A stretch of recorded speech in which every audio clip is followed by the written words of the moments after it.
Morning, everyone. Welcome to Merritt in the Morning, number 25. We have a very special guest today, Jeff Smulyan. We'll get to him in just a minute. I was just telling him this is going to be a special 4-hour episode. So everybody sit back and settle in. So thank you for watching. Jim, we're on episode number 25. Can you believe it? Amazing. We're going to have a 1-year anniversary sometime. Maybe the next one. I'll have to look. Probably the next one's our 20 Every other 1 year. Every other Thursday. Yep, every other Thursday. It's fun. It is fun.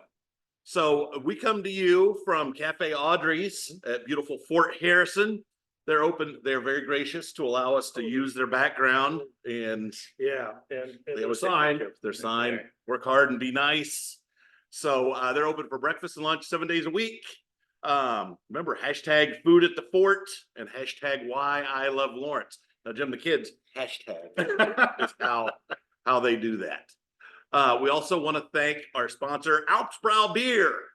So very, very Bavarian. And you're growing it. We are growing it. How many places are you We're serving?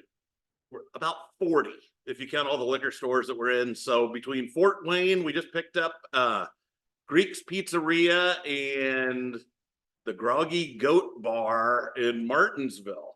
So they're getting a shout out. So I think I'm heading down there tonight. okay, all right, Jeff, there you go. Ask for Alpsbrau when you go to Greek's Pizza. We also want to thank our sponsor, Stockyards Bank.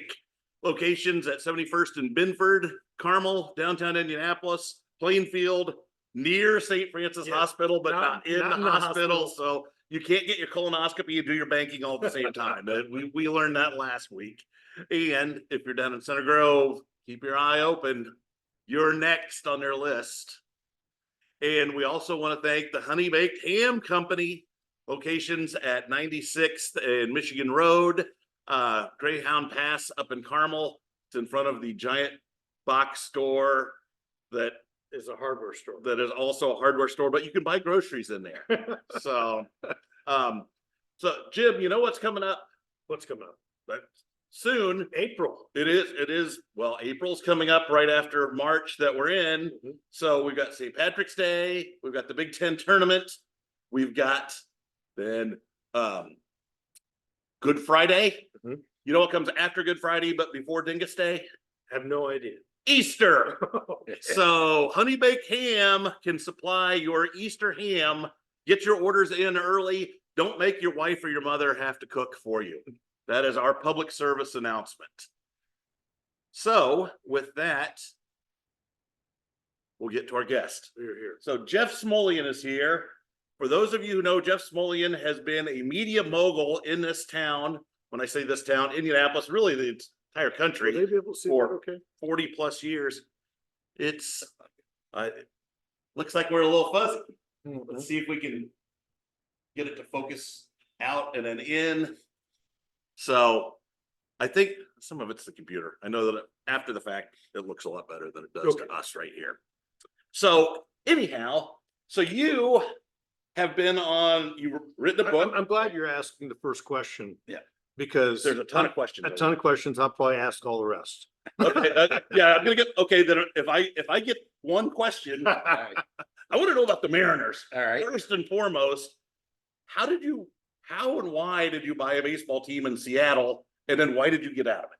Well, it's funny. I always say, and there's a chapter in the book. I have two chapters. I have a favorite saying: the line between being a genius and an idiot is very fine Mhm. on both sides. And the chapter "Idiot to Genius" was we started the first all sports radio station. Right. When we did that, we also carried the New York Mets. We got to know a lot of people in baseball. And at the time, we could only own one FM in the major markets, and we were in most of them. So we were looking for something to do. And people in baseball said, you know what, you guys are marketing guys. We have a real problem in Seattle. Never had a winning team. Nobody cares. I had been to Seattle as a kid and loved it. And we just thought, well, you know, we're turn around people. I think we understood baseball better than we probably should have. Mhm. I to this day, I think we did some of the best management we've ever had. But the problem was we didn't have the kind of money that you needed to, had to lose in a place like that. I always said, look, I'm not rich enough to lose $20 million a year in this baseball league. and I said, look, in those days, before revenue sharing, to own the Mariners or the Kansas City Royals or the Pittsburgh hybrid, you really had to be a billionaire. Mhm. Now, if you owned the Yankees or the Dodgers and you had a paper route, you'd be okay. Right. Because the economics are different. You're right. And I loved it, but one of my favorite lines at one of the owners meeting, somebody said, every man in America wants to own a Major League Baseball team, except the 30 guys who actually do. But I loved it. We made a lot of friends and learned a lot. And you learn the great lessons of life in the toughest situations. Now, as I recall at that time, there was talk that you might move the Mariners to Indianapolis. There was talk that you might sell that franchise and then get an expansion franchise in Indy. What were those discussions and how close to reality was that? I had been involved with Art Gotti and a few other people Mhm. with the Indianapolis Arrows. Arrows. The Arrows, Yes. right. I was involved Yep. in those days just a little bit. And what you learn when you study the economics is that baseball is a game of different revenues. And we got into baseball because I love the idea of the regionalization of cable TV. But what you learn quickly is we're not big enough. We tell our Right. people who are the 20th city, we're really the 40th metropolitan area. And we are really, really lucky to have the Colts and the Pacers. I agree. Very lucky. I would tell you that I think a third team, a baseball team, would be a non-starter. There was a time when I got out of baseball, we had a lot of friends in the game, and the Expos were they were going to leave Montreal, and I had serious discussions with a couple of friends in baseball, because there was a territorial rule where the Reds could block a team coming to Indianapolis. And they said, look, you can get around that. We'll solve that. But do you really want to go from a hand-to-mouth existence in Seattle to a worse hand-to-mouth existence in Indianapolis, where you're always going to be last in revenue? And I thought about it, and I thought, this is crazy. I think the math is just not sustainable. There was an owner of the Indianapolis Racers. Yeah. His name was Nelson Scalbania. Right. And there was an editorial in the Indianapolis News or Star. It said, Nelson, go back to Scalpania. Yeah, I remember. And unfortunately, Nelson took Wayne Gretzky with him. Yes, he did. Um, He did, but but he was demeaned. Yeah. He really was the dark side. Yeah. And in Indianapolis, and from reading Never Ride a Roller Coaster Upside Down. Yeah. You developed that moniker unfairly, I believe. Because you weren't local. Yeah.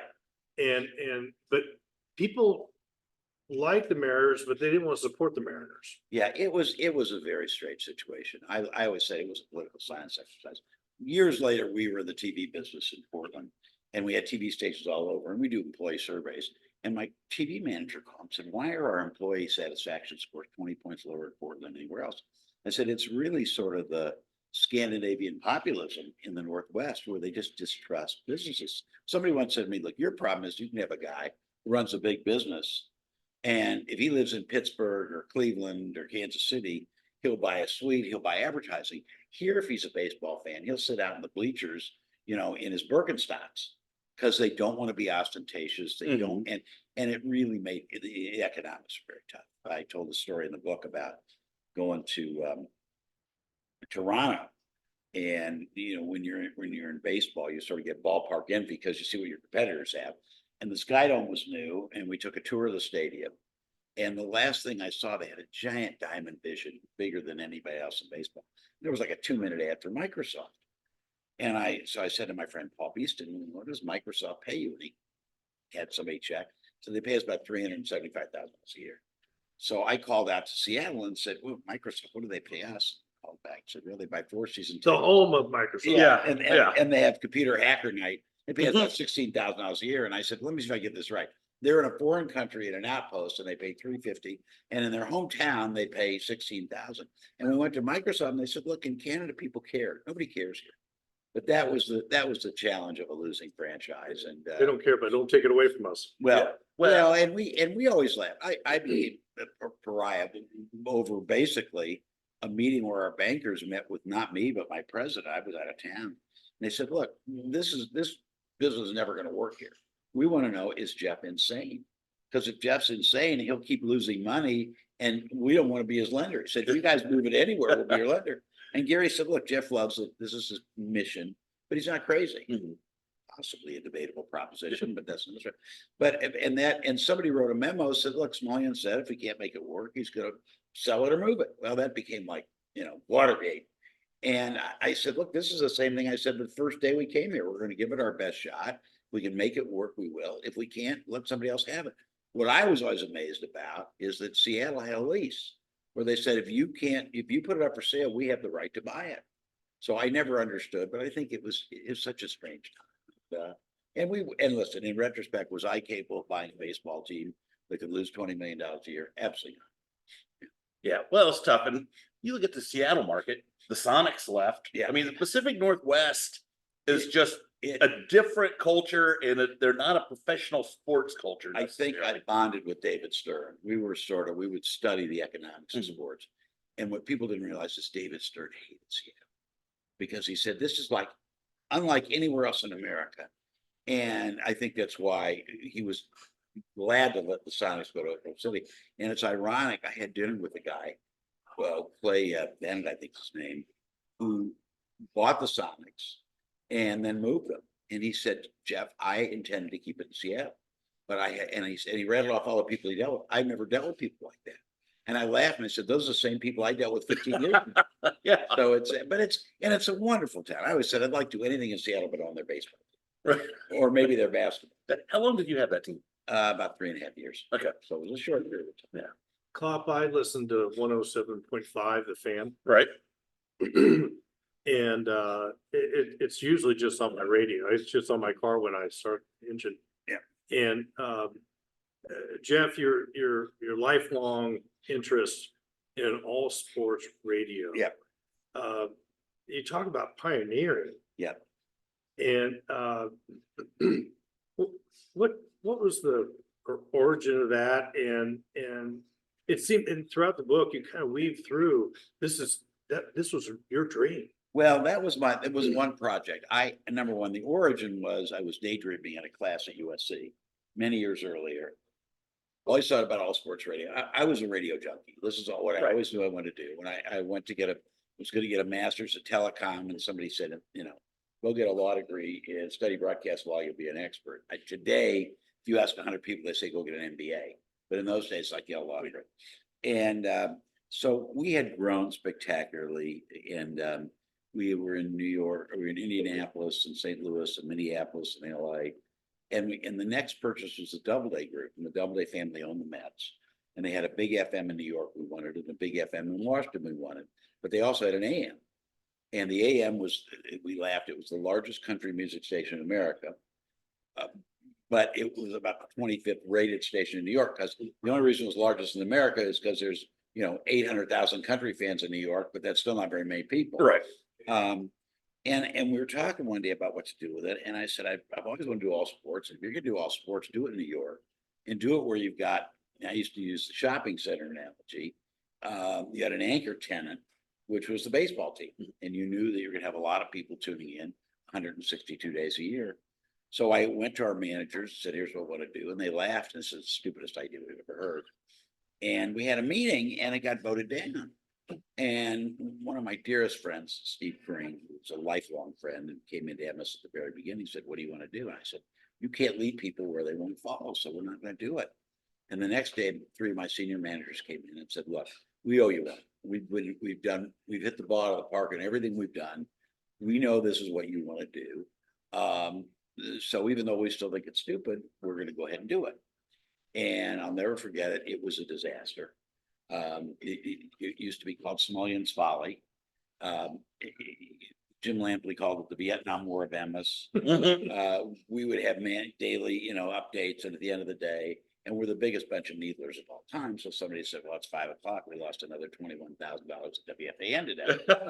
So, and I'll never forget, we had bought the NBC stations.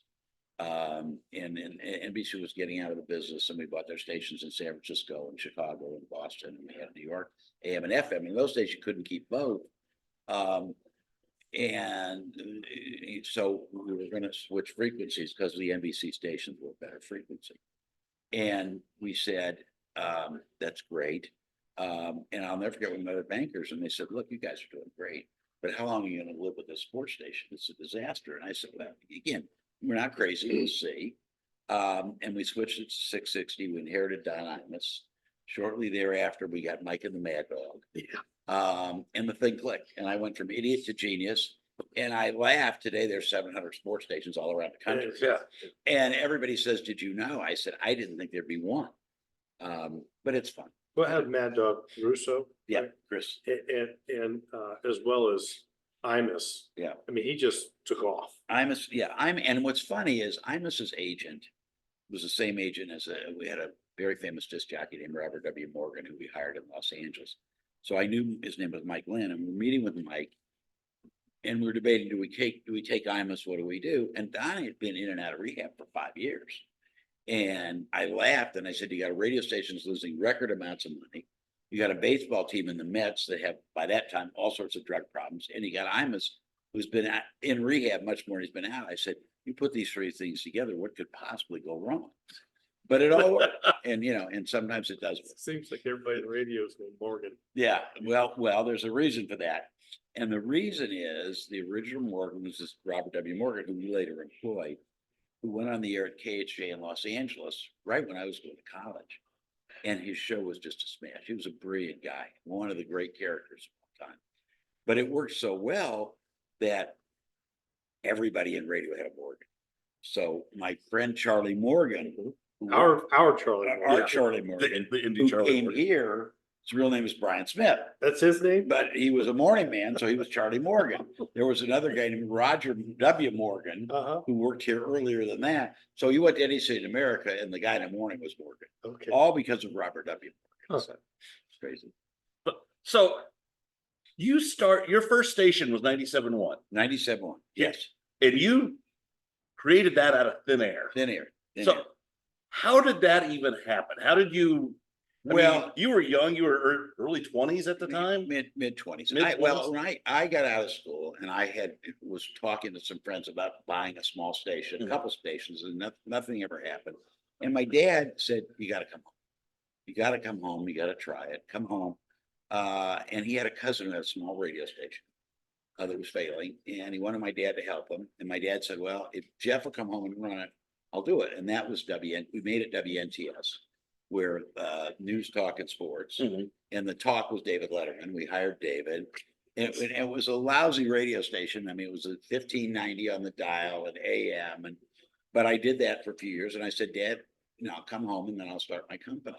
And then I saved some money and got some investors. And then bought an FM in Shelbyville. It's hard to describe, but to compete, you have to have 50,000 watt FM. Right. And there were only two outside of Marion County. One was in Greenfield and one was at Shelbyville. Greenfield has been bought, and then we bought Shelbyville and built a tower in between Indianapolis and Shelbyville and put it on the air. Just had people always say, you risk everything. And I always said, if I had got an MBA, I would have understood risk, and I never would have been an entrepreneur. But I loved it, and it was a lot of fun. So let's pause here. Okay, Jeff, you know better than most. We have sponsors. I understand. You go to your sponsors, and I'll see who's been buzzing. All right. You're watching Merritt in the Morning. He's Jim Merritt, 30-year state senator, owns what's your consulting company? JWM Consulting. JWM Consulting. I'm Brad Klopfenstein. I run the Greater Lawrence Chamber of Commerce, amongst other things. Want to thank Honeybake Ham Company for sponsoring Merritt in the Morning. Their locations 96th and Michigan Road, Greyhound Pass up in Carmel. They're not just for carry-out hams, Jim. You can have lunch there every day of the week if you want. And I have. I know you're a regular. I'm a regular. I need to meet you there for lunch sometime Yeah, here yeah, next do it. week. The show from there. Yep. Oh, we should, and we will. Also want to thank Stockyards Bank and Trust. Thank you, Mo.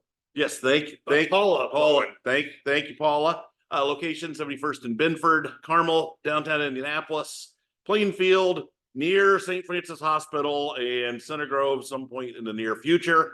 Also want to thank Alpsbrow Beer. Remember, so very, very Bavarian. Ask for it by name at fine establishments like Cafe Audrey's. We are here. They Wonderful they- people. if- Breakfast is terrific. yeah, it is terrific. So they'll serve you an Alpsbrow right now if you want one. All right. So feel free to order up, Jim. We're talking to my day. yeah. We're talking to Jeff Smulyan. So you've been paring down your empire some. Yeah. I want to talk about that. I also kind of want to get your thoughts on the FCC. You've mentioned a couple times on how they had rules and regulations on how many stations you could own and how many in a particular market. And those rules seem to be out the window. I'm curious your thoughts on that. Well, it's interesting. I mean, you know, our industry was this mom and pop industry. Mhm. And you could only own it. When I started, 7, 7, and 7, 7 AM, 7 FM, 7 TV. Then it went to 12, 12, and 12. And there was a great, you know, cry for deregulation. We all said, look, let us get bigger. Let us have more efficiency. What's interesting, and it's fascinating, you could really write a whole book about it, is that there was a great clamor to do that in 1996. The Telecommunications Act was passed. It led to a great fervor. Wall Street discovered us. I look back, you know, almost 30 years later and say, maybe that wasn't such a great thing. We all felt it was. I had a couple friends who said, you'll be sorry. Wall Street discovered the industry. So let me give you an idea. Radio, you could always buy a station for a good station for like 10 times cash. So if it made $10, you could pay $100 for it. And when the Communications Act passed, we were inundated. We used to joke, we go to conferences and we were like the Rolling Stones on tour. Every bank was following in your way. It was like we used to say banker groupies. And there was so much money in Wall Street, all the investment banks and everybody, there wasn't really much private equity in, but so much money flowed into it. And then asset values just grew. And I have a good friend since passed away named Lowry Mays, who built Clear Channel, which is now iHeart. Right. And the joke was that Lowry's stock was at 12 times, and he bought an asset for 10. Then his stock went up to 13. Then he'd pay 11, and the stock would go up to 14. So every deal was accretive. Forgive me, listeners or viewers are probably saying, boy, this doesn't make sense. But pretty soon, his stock was trading at 28 times, and he was buying assets at 25 times. Well, the problem with that is, in an industry that's not growing that much, paying 25 times for something doesn't Right. So it was a bubble. It was a bubble. It was a giant bubble, and we all knew it. We got into TV in the late 90s because we said, we're not going to pay 25 times for radio stations. It's not worth it. We went out and bought TV. But what happened is the bigger companies rolled it up. And then when the music stopped and the industry stopped growing, then they were all left with unsustainable debt. Now, Lowry ended up selling it to private equity, Bain and Lee. They sort of managed it for a while. They went bankrupt. The other large company, Cumulus, went bankrupt twice. Odyssey, which bought CBS, is now in bankruptcy. So the problem was too much debt. And with too much debt, what happened was people said, oh my gosh, we're not getting great growth. I know we'll add more commercials. And every time you added commercials, you drove listeners away. And then the other thing is that we'll cut costs. So we won't have disc jockeys in Indianapolis or Cleveland. We'll pipe it in from New York. And taking away the localism and running too many commercials, we found that it kind of destroyed the product. So the net result of all of it is, and you can't blame anybody, but it led to so much fervor for the industry that it just over leveraged itself. And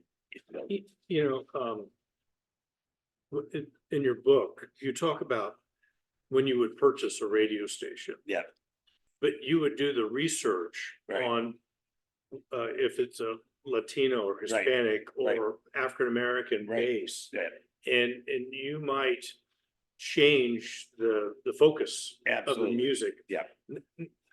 I found that really interesting, and I thought that was good business. Yeah. But with you being from Indianapolis and you with 1070 and 93.1, and knowing you as we don't know each other well, but I know you're a Democrat and you're not in a bad mood about it. And Evan Bayh is a good friend of yours, and I think highly of Evan. And so you're a conservative Democrat. Yeah. I hope I'm not insulting you. No, that's that. As one of my friends says, you're a Democrat in Indiana, that makes you a Republican in 49 other states. Absolutely. So, But but you turn 93.1 into kind of a Yeah. conservative Yeah. radio station. Yeah. In your hometown. Yeah, and it's, how did you feel about that? How did that work? tell you, it's funny. We bought the Johnson stations in Austin, and Lucy Johnson Yeah. was the buyer, and she said to me, and She was the seller. she was a seller. Yeah, this is LBJ. LBJ's family, right? Somehow got a lot of radio stations where Yeah, it's that's president. that's a great What? story, by the way. Oh, that's a Somebody great enriched story. themselves in Yeah, politics. yeah. I'm shocked by He this, left Jim. the office. He was a pauper when he went in. Yeah, that's That's right. which way left. And that's a great story. We won't get into that now. Okay. But she said, "Do you ever go to a cocktail party?" And I said, "Lucy, I can finish the sentence. People come to say, how can you have Rush Limbaugh on your radio station?" And she said, "Yeah, people say your dad, Lyndon, would roll over in his grave." And I said, "Look, number one, I believe strongly in the First Amendment. Number two, I believe, that our job is to find things that work for our audiences." And I got asked by the guy who bought Air America, which was the liberal network, if I would buy it. And I said, I think that anybody who's a progressive is either listening to public radio or rock and roll. And anybody who's a conservative is listening to AM radio. That's just, and that's the audience. And, our job is to find the niche that works. And we've done everything. We've done conservative talk. We've done obviously all sports, country, rock and roll. Well, you hit LA well. Oh my I mean, gosh. LA was one of the things I was proudest of. Yeah, you should, because it Yeah. made a big difference. And it really did. It was really a groundbreaking station. And it sort of started as rhythmic top 40 and then it evolved to hip hop. And people always ask me, how much do you know about hip hop? The answer is somewhere between 0 and less than 0. But I had programming people, and I used to joke in the early days, I did know every song. The first radio station, WNS, I helped pick every record, knew all the songs, and then a few years later, they said, "Look, if Jeff likes a format, it's probably not viable. So let's not do what Jeff." You aged out of your own industry. I really did. We're kind of running short on time, but for the viewers, I highly suggest you read this book. The term Emmis is truth. Right. And where does that evolve from? Well, it was actually when I was running the first 2 religious stations before we started Emmis, I was kind of bored and I wrote a book called The Emmis Region of Truth. And it was a sports, politics, espionage thriller. I just kind of used to write for fun. When we started the company, I didn't want to call it Smulyan Broadcasting, and I thought Emmis was a cool name and gave you something you had to live up to. Now, does that come from the religious faith? The Yiddish word for truth, the Hebrew word for truth. Hebrew, okay. And it was just something I thought, my dear friend John Dilley, who's in Elkhart, Indiana, his company was Truth Broadcasting, and I was kind of emulated John. I thought, well, I'll call it Emmis, and John and I have been friends for 50 years. And where is Emmis? I'm taking all the time here. No, Where is Emmis today? Emmis today, You've sold. Yeah. Everybody knows in 2022 you sold Indianapolis. Indianapolis. We made a decision about 6 or 7 years ago to vacate radio. So we sold Los Angeles, we sold our 2 big New York stations, sold St. Louis, Austin, finally Indianapolis, Terre Haute. We have 2 left. We have an FM in New York, which I'm in the process of selling, I hope, and an AM in New York, which I'm in the process of selling. We're fortunate, unlike just about every one of our peers who went bankrupt. We ended up with no debt. We have no debt. We have money in the bank. And we have 3 businesses that we like. Dynamic pricing business called Diginex, business that controls sound management called Lencor. And then we're an investor in helping manage a company called Anzu, which is actually an Israeli tech company that's come to the United States that has developed the way to put real life advertising in video games the first time. So we love that, and we've helped them. So we're having fun, and I'll never retire. I love what I do. So there's still enough to do. There's always enough to do. Do you still own that 1070 frequency? Yes, I do. Okay, Remember, I learned recently, Yeah. if you're within about 4 blocks of Monument Circle, You can there's get still it. something broadcasting on that Interestingly frequency. enough, I've had an agreement with a guy who just called, who wants to buy it. We've had an agreement, and he's trying to get a tower site. Okay. So ultimately, we will sell him that license, because what happened was, we owned 1070. And the value of the real estate, which was in Whitestown, Yeah. was many multiples more than the value of the radio station. More than 10 times. Yeah, many times. So we said, look, we might as well take the towers down and sell the land. And then he wanted to buy the license, so he's in the process of doing that. Okay. The story about the tower in Shelbyville. Yeah. And the length of. Oh my gosh. You had some peaks and you had some valleys, just getting down into the nitty gritty of making a deal work. Well, and I always say, there's my number one saying is, the most important thing is your word's got to be good. Integrity is the most important thing. If your word's good, nothing else matters. And if your word's not good, nothing else matters. But the second thing is persistence. Yeah. You never ever quit. And listen, sometimes things don't work. Yeah. But you got to give it your best. Well, you've experienced David Letterman, who was a great friend. Yeah. And Rob Kendall. Yep. And there couldn't be a bigger gap. There was a big gap. I can't tell you. Rob Kendall came up to see me one day and people said, beware, he is a lunatic. And we actually had a great talk. Yeah. So yeah. I'm on every Thursday, 15 minutes with him. And yeah, he and I are great friends. And he's a good guy. Yeah. But somebody said, oh, he's a fire breather. But he's a good, when you get to know people. Yeah. He was a big boy.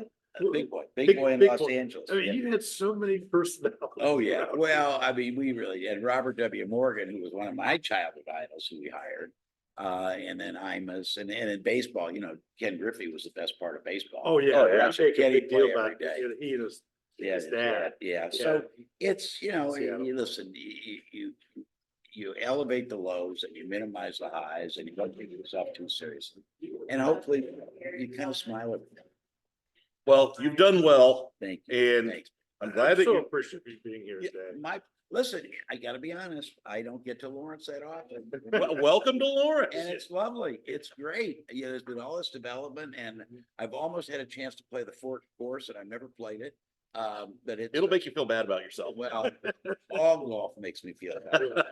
I It's can a tell you. difficult. Well, Yeah. if you want to move your world headquarters out here to Lawrence, I'll get you set up. All right, we'll find land. Okay. Great. Great. Our guest today has been Jeff Smulyan, owner of Emmis Communications. He's got a great book called Never Ride a Roller Coaster Upside Down. It's a great read. Look for it. Jim, this has been fun. Hi, Thank you for putting this together. We'll be back in 2 weeks with who knows who. Yeah, we will have good guests, and if we can't find a good guest, it'll just be me and Jim, and we'll talk about what we know. And you'll be bored. But you will not be bored. So you've been watching Merritt in the Morning with your hosts Jim Merritt and Brad Klopfenstein. Jeff Smulyan has been our guest. We've been coming to you from Cafe Audrey's at beautiful Fort Harrison. Stop in for breakfast and lunch 7 days a week. Thanks again to Alps Brow Beer. Ask for it by name. Remember, Dingus Day is coming up. We're going to call ourselves the official beer of Dingus Day, just because we can. Call a lawyer. Yeah. Thank you to Stockyards Bank and Trust, Paul Amone. We appreciate your support of our show. In fact, Stockyards was our first actual advertiser to come on board. Yeah. So we appreciate you and all that you do. If you have money, put it in Stockyards Bank, or if you need a We got loan. a depositor last week. We did get a deposit. Yeah. That's a decent one. We- So yes, we're actually. A friend of mine opened an account out in Plainfield because they love having it in Plainfield. It's fantastic. That's the essence of bank. See, that is the value that we bring. Yeah, one banker. Yeah, so if you want to advertise, talk to us. We will get you on the show. Also, Honey Baked Ham Company, Easter's coming up. Get your ham orders in for Easter Lunch. or lunch. You can go there for lunch. I guess you don't have. I mean, you could buy ham other time besides Easter. I just know that people usually have a ham at Easter. Yeah. Mhm. So, and that's their ad this month. So Oh, it is. we'll go with that. So the locations at 96th and Michigan Road and Greyhound Pass up in Carmel. It's close enough. We've also, you can see Westfield from there. Yeah, well, you are in Westfield, but Yeah. Yeah. So there we go. So thank you all for watching. As Jim mentioned, we will be back in 2 weeks. Share this with your friends. do. We appreciate you watching. We'll see you next